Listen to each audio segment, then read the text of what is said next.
Hello, everyone. Welcome to Pivot to AI. I'm David Gerard, and today we're interviewing Nik Suresh, known as Ludicity, who is famous for blogging vile imprecations at people who do things like use spreadsheets for real work, and who keeps dealing with customers who want to put Gen AI into things. And he's there at the cutting edge of our stupid bubble. And in particular, Nik recently published an essay. What was the essay, Nik? Oh, the essay was titled AI Mania is Eviscerating Global Decision Making. It absolutely is. So, an essay about how stupid people are. And we'll talk about whatever else today, because, it's a lovely half-hour chat, and we're all relaxed amongst friends here. So, Nik, quickly introduce yourself, please.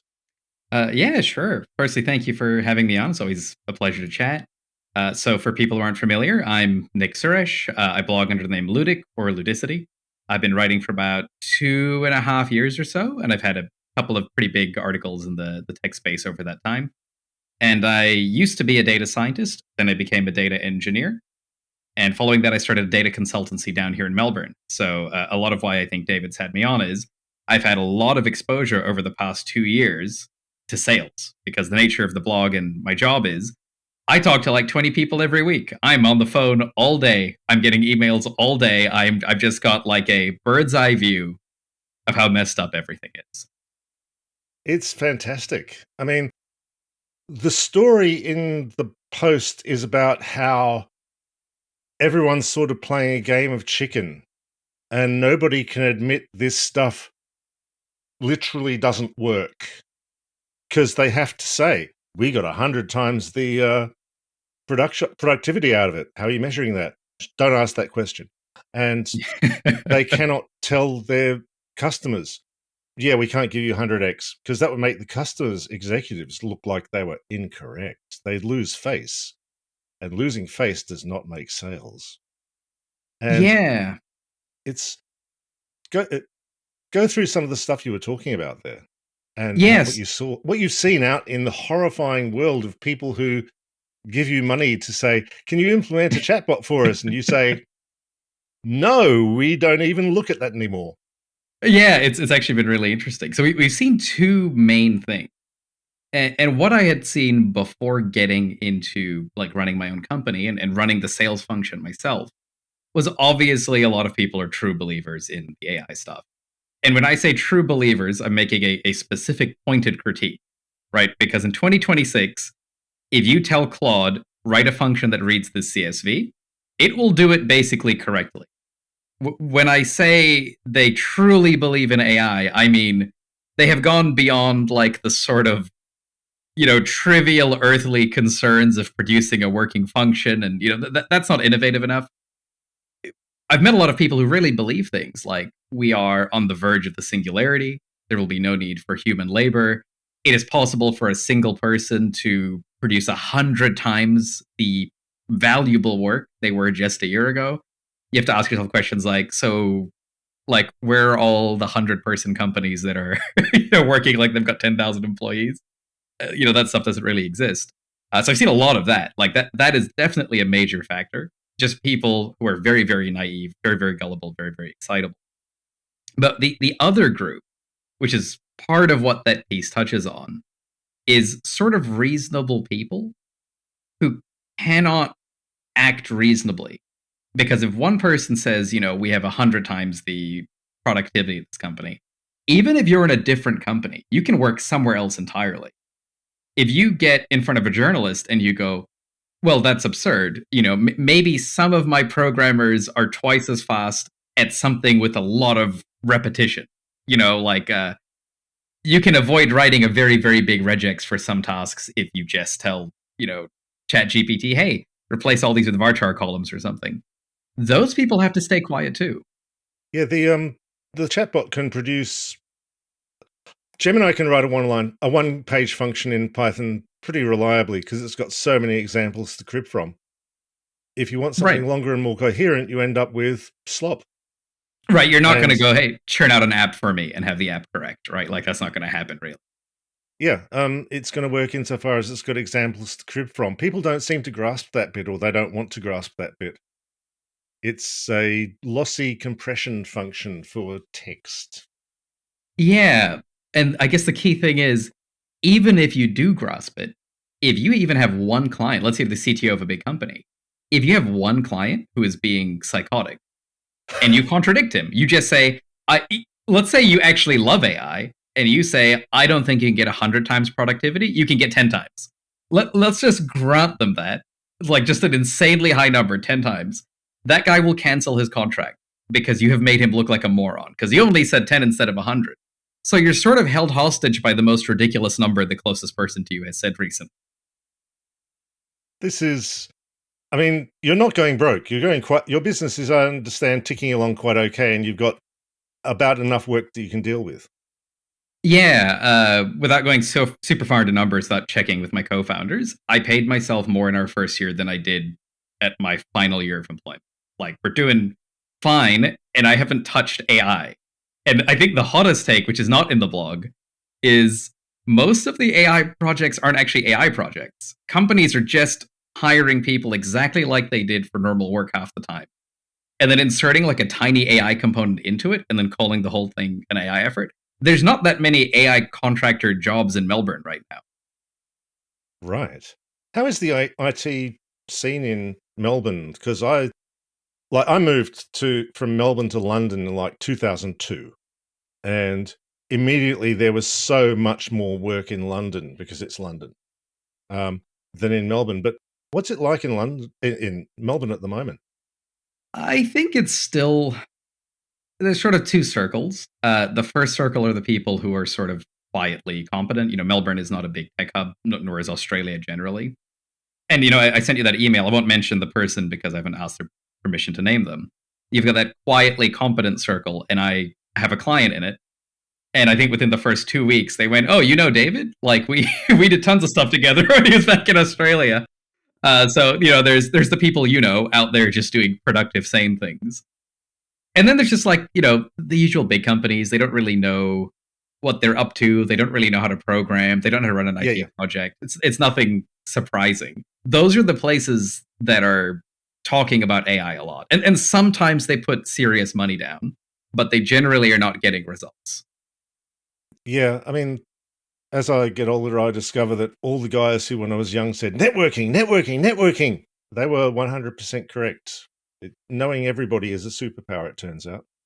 That's why I have so many coffees. Every time someone goes, "Hey, how do you start a business?" I go, "Well, you start by like having 100 coffees," and then they tap out before trying. They just go, oh, "That doesn't." I mean, you have a life. You go down the pub with people. I would not do any of what I do without the people I've gotten to know over the last four odd decades. None of it. Yeah, I'm still relying on people I knew when I was a teenager. yeah. I mean, and since I'm working with them, I'm relying on people you knew when you were a teenager. So that's Exactly. Um, so, what sort of things do people ask you for? You gave some examples in the blog, but please elaborate. yeah. So this was actually a little bit unclear when I saw a couple of people totally misunderstood our website. We revamped it about 1 day before that post went out. So when I said we fix a lot of failing projects, some people with like two brain cells, their first thought was he was paid to fix failing projects and then is complaining he's seen so many failing projects. That's not correct. We were hired for a bunch of totally normal work, but we keep getting asked to fix failing AI projects completely unrelated to what we landed for. So we've seen so many of those, we went, hey, let's add a fix a failing project offer because there's so many up there. I mean, the fix a failing project thing, that's a business that I'm eyeing up with people. I know two other failing AI project cleanup squads who are getting going. And it's like, it's clearly going to be the coming thing because, like one of the guys I'm working with on this idea, well, I say working, we're talking a lot, you know, Right. we're at the talking rubbish stage, but it's literally his job in his current consultancy. It ends up being AI cleanup guy. Yeah. Like No one will tell him that's his job. No one will admit that's actually his job. But it's his But job. but that's his job. Yeah, yeah, 100%. And I think Oh, and there's he also has to use Claude Code to do this. oh, he has to. Has That's to. cool. Okay.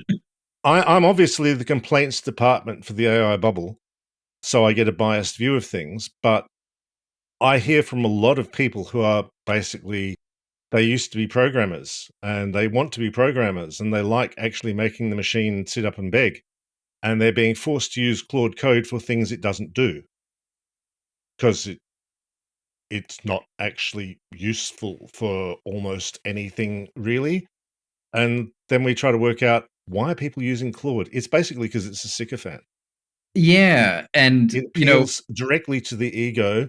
That's why these guys are convinced that they are the most brilliant programmers in the world. Um, Finance learnt, well, some of it learnt, that cocaine does not in fact make you a financial genius. It just makes you think you are. And the phenomenon with AI coding is similar.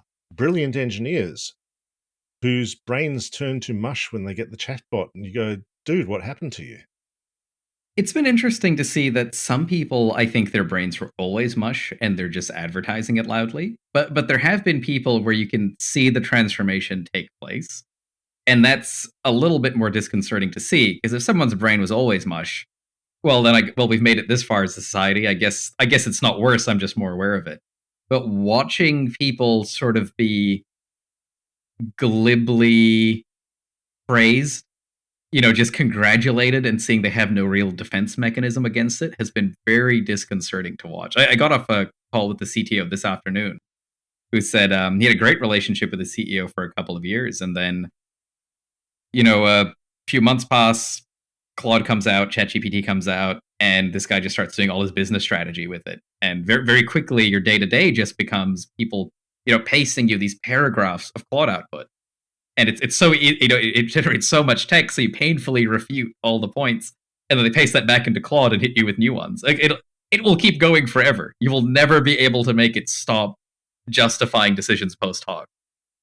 The the answer to that is, I don't know of an answer. That I've been suggesting semi-facetiously, just answer Claude with Claude and polish up your resume. Yep, that's that's what I've been saying as well. I feel bad of it because even getting people to engage with the tools at all in that context probably still shows up as usage as we head towards like a absurd IPO. But I don't know what option there is. If your boss is requiring you to choke poor kids in South Memphis, well, what are you going to do? Not eat? It's there's ideal moral choices, and then there's feeding your family. Yeah, yeah, but I do encourage people to just start looking for jobs. My patience for people who are frustrated but not looking for work is running out. People like, oh, my boss made me do. Like, you're an It's adult. really bad out there, though. It is really bad out there. Yeah, I mean, some people have the get up and go entrepreneurial attitude. A lot of people don't. Yeah, I'm sympathetic, but it is. I guess the other thing is I get a deluge of this, right? I get like 100 people going, I'm so sick of this. So like, how out of all 100 of you, not even one of you is like try to get out of there. A few of my friends have, but something really frustrating, and I am sympathetic here, is every so often someone does find a good company, and they are just one change in CEO away from it becoming like a little haven for AI psychosis. Right? It's just you just need one guy in the wrong spot. Yeah, it's disconcerting, to say the least. And just now you're asking, the kind of thing we've seen in the industry generally has been we do pretty boring work by Silicon Valley standards. We build data warehouses and dashboards and just basic analytics function. We just do it very competently. It's But like the that stuff you used to do in your job and talk about, like your famous snowflake that cost $500,000 because it was doing nothing. yes, that by the way, that's happened again. I Oh, can't talk really? about where it was. It was different. It was a different database. No, I'll say who did it. I'll say we found Deloitte had misconfigured something, which ran Oh, that's someone all up. right. This Yeah, Deloitte. it's almost expected. It'd be rude They're a if they fair didn't. target. I should just start emailing CEOs and going, "Have you hired Deloitte lately? Would you like your thing unbroken? Because I'll do it for you." Yeah, I can see that working. That's a good pitch. I mean, maybe So it's not a good pitch. I don't know. You're the one doing the pitch. it might work. It might work. I should give it a go. But what we found at a lot of these places is we get hired for the very, very boring work. But then simultaneously, the large companies, they've landed 2 or 3 other teams who are trying to do something with AI. And it is always either a chatbot, which they don't measure any performance on, and sometimes they don't ship at all. Like that's very, very common, the chatbot. And the other one is, and I don't know why this is a thing, but they pick a task that can be done without an LLM, and then they pay the consultants to see if you could do it with AI. And you go, but why? We already know how to do this without the experimental risk. They don't have an answer for that. It's one of those questions I learned not to ask because you just upset people. So you got to like migrate Postgres to Snowflake. You just want to copy some SQL over. They won't just let a guy do it. They'll be like, see if you can make a fully automated LLM chain with the test suite and see if that does it. And then they'll spend 6 months doing that for no reason. Because once you've done it, it's done. It's not even a useful artifact. I know. Is this now? Businesses are famously hostile to hiring humans, and they will repeatedly through history they will spend much more than it would cost to just pay people to put it in an automated system or a machine system or something, even when it won't do the job and can't do the job and ends up not doing the job after massive expense. Do you think it's that, or what do you think it is, or just worshipping our forthcoming AI masters? I think it starts with that initial fear of hiring. And, when you look at how most companies run, especially with a lot of technicians, a lot of programmers aren't very good. Yeah. So, on average, if you're a CEO and you don't know what you're doing and you're asked, "Hey, would you like to hire 8 programmers?" You're probably not getting a great team, right? Like it's not an accredited field. It's generally not a good investment. So that's like the first thing. But let's set that aside. It's the CEO's job to figure out how to actually hire competent people. But that's the starting point. Most CEOs have only had experience with their own failures, which is unfortunate.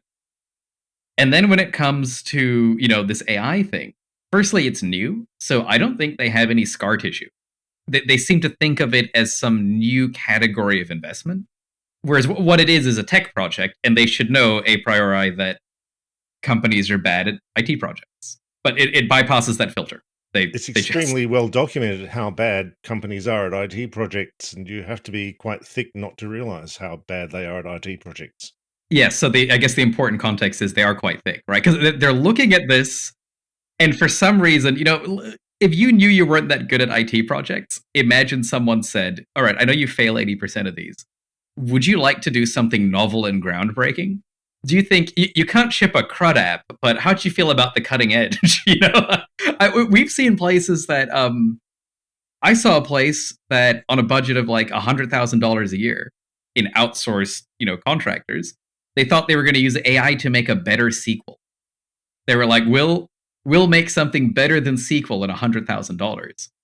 And the thing they all have in common is recently on my podcast, I had a company called Layer Aleph on. So they wrote a book called Crisis Engineering, which is really, really good. And in there, they said, so their whole company shtick is they go into a company during a real crisis, like you're about to get sued and the company's going to shut down. And they get to see a lot of the internal dynamics, like what got them to a place this bad. Firstly, you should talk to them because they said they think AI is going to cause a whole stream of crises. They're very excited. They're going to make a lot of money. But the second thing is they said when they go on site, they frequently find out executives have really bad technical advisors because they get people to do what Claude does. They're just sort of sycophants. They just agree. They just tell the exec how smart they are all the time. And I think a lot of those people are telling executives that the risk profile is not what it is. Like they're being misled actively by people around them. So Claude is those people as a service. Yeah, unfortunately. Like that's It really is a sycophant, and they really are falling for sycophants. Yeah, And especially guys who go, "You're totally right." That's brilliant. Yeah. If you don't understand the technology as well, right? Like if you're very careful, you know that any individual word you use can tip off an LLM that this is the direction you want to be flattered in. So very, very cautious people, develop very complex heuristics and are just very cautious whenever it agrees. But most people aren't that sophisticated. So they really just like in their question give a clue to the answer they want and then get told they're a genius.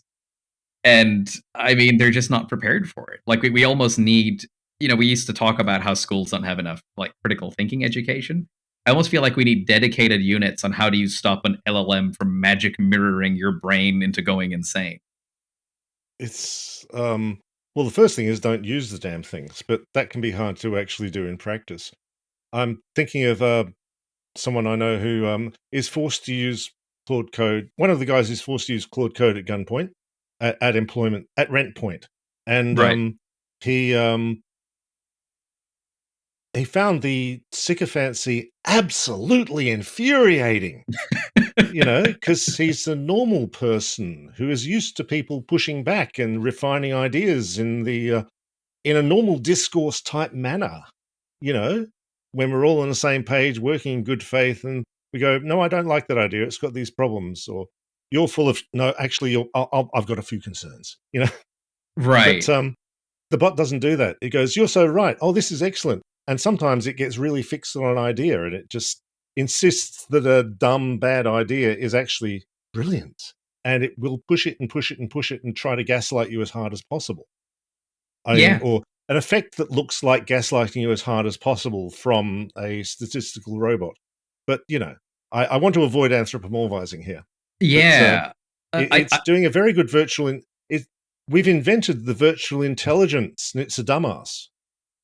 It's almost worse than gaslighting because it's not just asserting a, different reality. It probably does that when you're in the late stages of like a psychosis inducing chat. But it's more like a lot of people don't have strong psychophancy. What's the word I'm looking for? Sycophancy protections. Sycophancy protections. Thank you. That's a hard one to construct on the fly. And I think whatever they have, they turn off even further when they don't have a person in front of them. Like that, it doesn't occur to them that something might be trying to hack their brains. And some of the language. And that these are literally tuned for attention and maximum time on chat. That's the thing these companies do. They have people working on hooking you into the ChatGPT or Claude is a mobile game. It's a mobile game. It's trying to loop you to buy jewels and so on. Yeah, it's a very difficult problem at the sort of societal level. And a lot of what I think the AI thing has turned up is, everything we're talking about is a systemic problem that has been underlying various facets of society for a long time, all brought to the fore at the same time by the same technology. So, like, universities have not been very good at educating students for quite a while. A lot of them, like in Australia, they're just visa mills. You just buy a degree, basically. And LLMs have allowed students to just skip the assessment part of it. You can finish a whole psychology degree without, following up the details. It's just sort of like damaged everything that was already damaged all at once.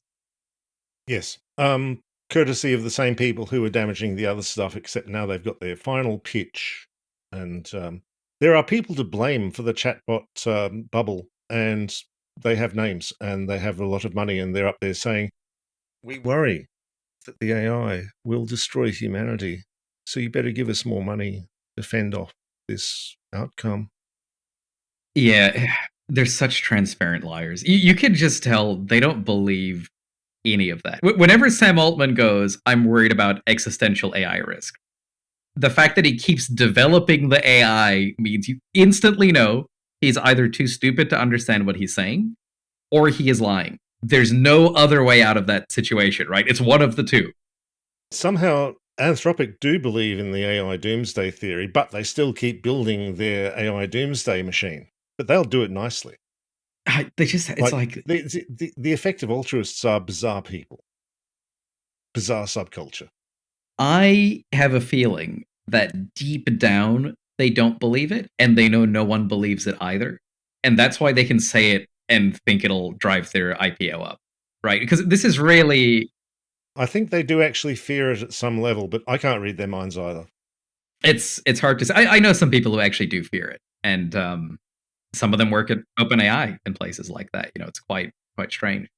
Thiel was telling Altman to watch out for the EAs in his company because OpenAI is full of these guys, genuine doomsday believers. It's a Silicon Valley background religion, one of the weird California cults, except this one has a lot of money right now. Yeah, I haven't had much. I've read a lot of stuff from EA affiliated people, but I don't know many myself. I went to one event that by coincidence had it wasn't an EA event, but everyone at the crowd was A not EA, rationalist, yep. a rationalist. That would be the term. Yeah, it was a It's the same people depending what time of day it is. yeah. So it was also a little bit unpleasant because I left and I realized I was the only non-white person there, which I don't like. They weren't rude or These anything guys' to belief me. in race science is something they try not to bring to the fore, but it keeps bubbling up. Yeah, it's difficult because, if I'm being honest, they weren't like rude to me. They just seemed confused, and I was like, "Why is everyone's giving me a weird look?" And I was like, "I'm the only brown There's guy lots here." of Indian and Asian EAs in Silicon Valley in the home territory. Not in Melbourne, but Not in Melbourne, of it's. course. I think we have a different substrate here. I think. I mean, it's like, what is their planned future in the fabulous future of 10 to the 54th simulated humans, and the brown simulations will be in a different server partition or something? I can't quite get my head around that. Yeah, I mean, this was quite a while ago. This was maybe 2016 or 2017. The fear Yeah, was not at a fevered pitch. It was very this abstract. Oh, one day this might be a big problem, and we'll stress about it. they're weird people. I know a lot of very sincere EAs and ex-EAs who sincerely think quantified charity makes sense. Let's be effective. But there's no good thing you can't turn into a bad thing if you just amp it up enough. Yeah, there's no good thing you can't turn into a bad thing if you're really bad at doing things. I think is the That as well. What was the other thing I was going to ask you? Um, you got a proposal for a book, and that sort of fell through because you couldn't come to terms with the what they thought they were getting and what you actually wanted to write. Yes, that was with that was quite a while ago. That was with A Press, who are I think they're like a low to mid tier publisher. They're not O'Reilly. They've got a couple of good books of their name, but like a lot They're of it's not. respectable. They're normal, as far as I Yeah. know. So I quite liked the guy who reached out to me. He's a great writer. I've got some of his books out back. Ryan Burns. So we've stayed friends. Like we've stayed in touch, and I've really enjoyed chatting with him. But A Press, it's like a big company. So it was Not actually agreeing interesting. on a deal is fine. It happens. Well, what was fascinating was I was about to say mean things about them. So, they came across me during the Pile Drive article, whose title I will not say in full to avoid swearing. I will gosh darn pile drive So, you, dag nabbit. We like to keep things. This is family friendly news and current affairs here. and the editor Ryan had read the piece and had context for how much it had blown up. Like it was like the biggest thing on the internet for quite a while. And Apress, just being like a normal big company, disregarded all of that, and their opening position was doesn't matter how much traffic you're doing, doesn't matter if it's like more traffic than every book we've sold for the whole year, you can't swear. And I went, well, I don't even know if I want to swear in the book, but why is that the opening position? And they went, nope, we don't swear. And So it's one thing saying you don't even know if you want to, and there's reasons not to. But what? Did they read yeah, the article? Did they read the I title?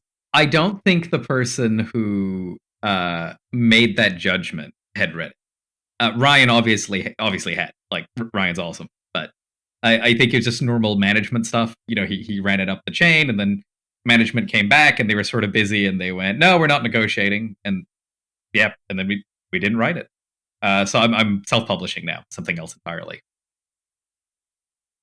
Yeah, I mean, self-publishing is trivial these days. 100% of your problem's marketing, but you got good socials. You can get it's all pre-orders, mate. All pre-orders. Trying to think what else. So, Hermit Tech is your company. Your consultancy is going great guns. What can let's chuck in the ad here. What can you do for people? Who do you want ringing your phone and saying, Hi, Nick, fix our stuff. Yeah, so we've got a sort of. I'll start with the who rings our phones thing, and we have exactly two people we talk to. If someone thinks they have a data problem at their business, we're usually the most cost effective and also very good at their job's way to sort the problem out. So for a lot of smaller companies, if they maybe there's like general learning here for. Do you have like a lot of people who'd be interested in starting a business in the audience, especially in the whole age of AI thing? I am. So please give me Yeah. your wisdom. So I think the biggest thing I learned when we started, we kept trying to sell. So this is no longer a sales pitch; it's an educational piece. We kept trying to sell what we did when we were employees, but charge more money because we were good at it. And what we did instead, after failing for about 6 months, was take a step back, and we realized a lot of what companies pay people to do is like fundamentally ridiculous.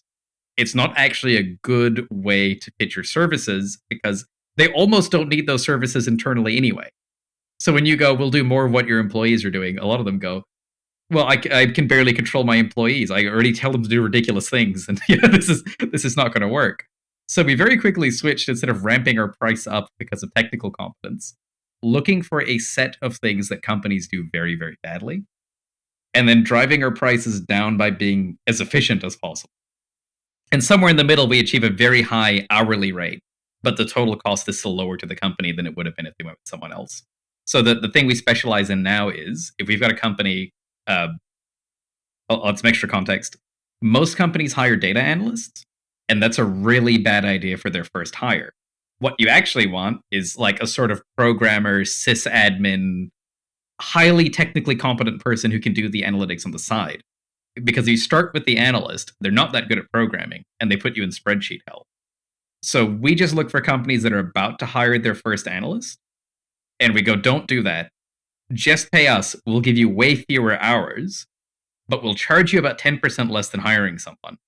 And we actually have data scientists and data engineers and analysts. So you'll get like the correct thing for less than the cost of hiring one person. It's like a very specific niche, but like that's worked out well for us. And I think I see a lot of the people who quit their jobs because they get tired of looking for a new job because of the whole AI thing. They usually just try to sell what they're already doing. So they'll go, I'm a web developer. I will go be a freelance web developer. And it's just like being an employee with extra steps. It's miserable. But selling something totally different, even if just like on the contractual terms, has been way, way, way more successful for us. So that's the first thing we do. But our actual marketing thing, who we want to call us, is if anyone works in management at any level and they like reading books and drinking tea, we just want to talk to them. That's the new angle. My calendar is booked out this week with people who just like reading Earthsea, and I'm very happy with that. Actually, just meeting as many people as possible is an excellent, excellent general thing for anything. I need to leave the house more. Yeah. What was the thought I was going to complete was, yeah, just people who are looking to start their own thing. Just selling what they already do it's a tricky proposition. That's just contracting, and I think a lot of people end up there. Yeah, it's sort of difference between contracting and consulting. Contract is we want an interchangeable worker. Consulting is I'm here to fix a problem. Yes. Oh, good. It's there's all sorts of like books on how to be a consultant, which are very good. Then you have to Yeah. do the work. It turns out it's a hard job. Did you know that? It's it can be It's not hard. an easy thing to do. The best book I've read was actually Secrets of Consulting by Jerry Weinberg. Uh That's the one. That's the book I was thinking of. Perfect. Love that book. That completely turned our business around. It, Absolutely. No, that's great. That's the one we're starting with. oh, amazing. I didn't read a second one. Everything else I've tried after Secrets of Consulting, I went, it's a total waste of time. He's got like 7 more, and I'm not surprised because Yeah, and that book is like from what, the 70s, 80s? It's like it's an old book, but it's like certain things are eternal. I don't think our business, like as a group, reads anything published before, so after 2010, with the exception of that one book, that crisis engineering book. And when they were on the podcast at the end, they were like, "What do you think about the book?" And I went, "Well, this is the only book that's been released in a while that's going to be timeless, as a piece of management advice." I mean, in all cases, people are your problem, and they don't really change their behavior much. The cloud and SQL and other such crazes, some of them worked out really well. You know, SQL was a craze in its day. It worked out really well. Really? It's And so the funny. cloud worked out really well. You know, it turns out renting computers is actually a very effective way to do things. I have not set foot in a server room since 2014, and I hope never to again. That sort of thing. Well, it's kind of funny because I haven't been in tech that long. I think coming up on my 8th or ninth year now, something like that. And I haven't seen a server room, so they have a certain mystique and nostalgia. Like I kind of want to get off the cloud and interface with the machine god directly, but it's, no one does It's overrated. it. You'll discover, and when you discover that cloud servers have much less power than, say, your laptop, you know. Yeah, we actually I've got it on the floor over here. We just bought like a physical server for the company because we just want to try it, and we're wondering if it's going to be horrible or not. But it's cheaper than renting something off AWS for a prolonged period. Precisely. And you can get an old box off eBay or whatever, and it's like, good. Yeah, that's exactly what we did. So I think time is getting on, so let's finish up. Do you have last words for our lovely audience? Gosh, makes it sound like you're going to shoot me. Do I have any last words? Yeah, you know what? I think given the audience and the topic, things have been pretty bleak lately on the AI front. Like it's a topic of the podcast. It is just everywhere. It's infuriating. It's exhausting. And What are you going to I do when all this falls over? Say, the money is going to run out next year. Things are going, if it doesn't die, it's going to change seriously. yes, and I think I'm not going to change anything. I have no exposure beyond to tech generally, and none of my clients have hired me for AI. So I will be in a corner laughing hysterically. It's just not my problem. It will be the problem of some people who deserve better, but I can't control that. So I will be laughing at Sam Altman. That is that is my plan for the evening when that happens. But I guess my thoughts for like a wider audience are, just try to stay sane. Don't argue with these people. They're actually nuts. They will fire you. There's just no point even sharing your opinion. Just let the money run out. You'll be fine in 2 years. That's all we can do at this point. Be living on beans for a while, but yeah, it'll be better by and by. Hopefully, if we're not eating braised rat under an underpass or something. I might take that at this point. Just just to not talk about Claude anymore. Fantastic. Where can people find you, Nick? Sure. So they can find me on ludic.blog. That's ludic.blog, because that's an unusual word. Or my company's website, hermit-tech.com. And we'll put links and stuff in the notes. And that's fantastic. And we will see how everything goes with this. And thank you to our lovely viewers and thank you to Nick so much for this. We will see you all on Monday. And bye for now.